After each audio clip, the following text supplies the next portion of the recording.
आदरणीय साथियों, छत्तीसगढ़ में पहली बार किसी सरकार ने 2900 हमारे शिक्षक साथियों को, जिनको सरकार ने नौकरी दिया, उनको बाहर का रास्ता दिखाने का काम छत्तीसगढ़ के इतिहास में पहली बार हुआ है।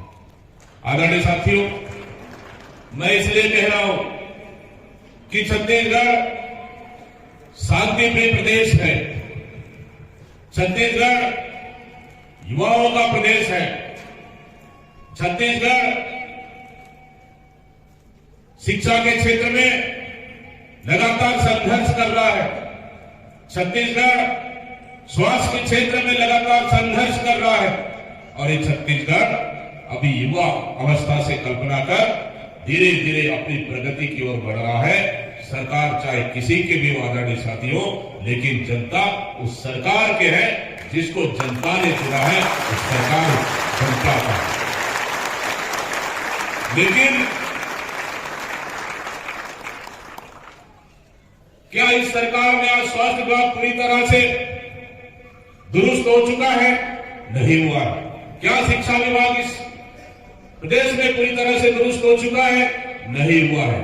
आज बस्तर से लेकर सरगुजा तक जो आप लोग की नियुक्ति हुई थी, वहां क्षेत्रों में अगर जाए, आज भी शिक्षा जगत में पूरी तरह से कहीं तो शिक्षक विहीन स्कूलें हैं। जब हमारे विधायक साथी विधानसभा में जवाब मांगते हैं तो कई ऐसे स्कूलें आज भी शिक्षक विहीन है, कई ऐसे स्कूलें हैं जहां एकल शिक्षक के भरोसे हैं, कई ऐसे स्कूलें हैं जहां आज भी सिर्फ 3 शिक्षक के भरोसे हैं और कई स्कूलें ऐसे हैं झोपड़ी में आज पढ़ने को मजबूर है, कई ऐसे स्कूलें हैं जहां तक कि सरकार ने 3000 स्कूलें बंद की पूरे प्रदेश में।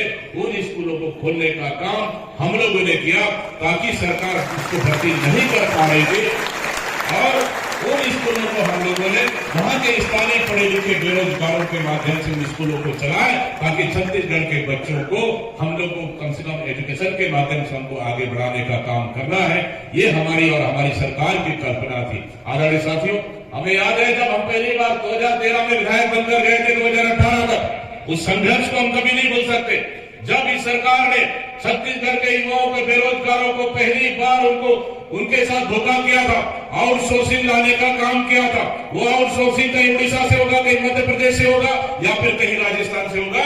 उनके चहेते लोग होंगे जहां स्कूलों में जाकर पढ़ाई कराएंगे, वही स्कूलों में जाकर पढ़ाई कराने का नहीं, वो कहीं संघ का सदस्य होगा, कहीं आरएसएस का होगा, कहीं भारतीय जनता पार्टी के नेताओं से संबंधित होगा।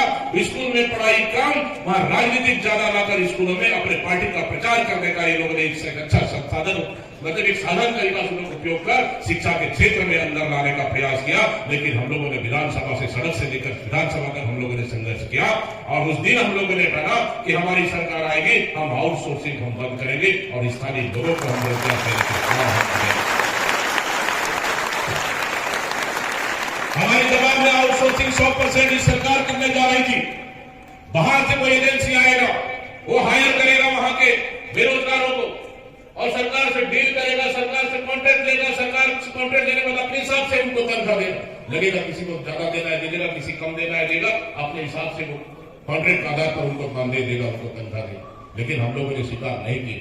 सरकार को दबाव बनाने के बाद उन्होंने बहुत सारे नियम बदलने के बाद थोड़ा शिथिलता लाए, लेकिन तब भी हम संतुष्ट नहीं हुए छत्तीसगढ़ के बेरोजगारों के लिए। और सरकार के पास नियुक्ति करने के लिए पैसा नहीं, सरकार के पास बजट नहीं। सरकार कहना है कि हमारे पास पढ़े लिखे लोग नहीं है गांव में, इसलिए हम बेरोजगार, हम बाहर से आउटसोर्सिंग हम उनको नौकरियां हम दे रहे हैं। लेकिन आदरणीय साथियों, जब सरकार नहीं कर पाई तो प्रदेश में 3000 स्कूलें बंद हुई। वो स्कूल कहां पे बंद हुई? बीजापुर में, सुकमा में, दंतेवाड़ा में, बस्तर में, नारायणपुर में, कांकेर में, सरगुजा के कई आदिवासी क्षेत्रों में बंद हुई। 3000 स्कूलें बंद। हमारी सरकार आई, हम जानते हैं कि हर सरकार अपनी अपनी योजना और नीति के अनुसार काम करती है, लेकिन उसका नियत और दिल साफ होना चाहिए काम करने के लिए। लेकिन जब हमारी सरकार आई, हम लोगों ने बीजापुर में लगभग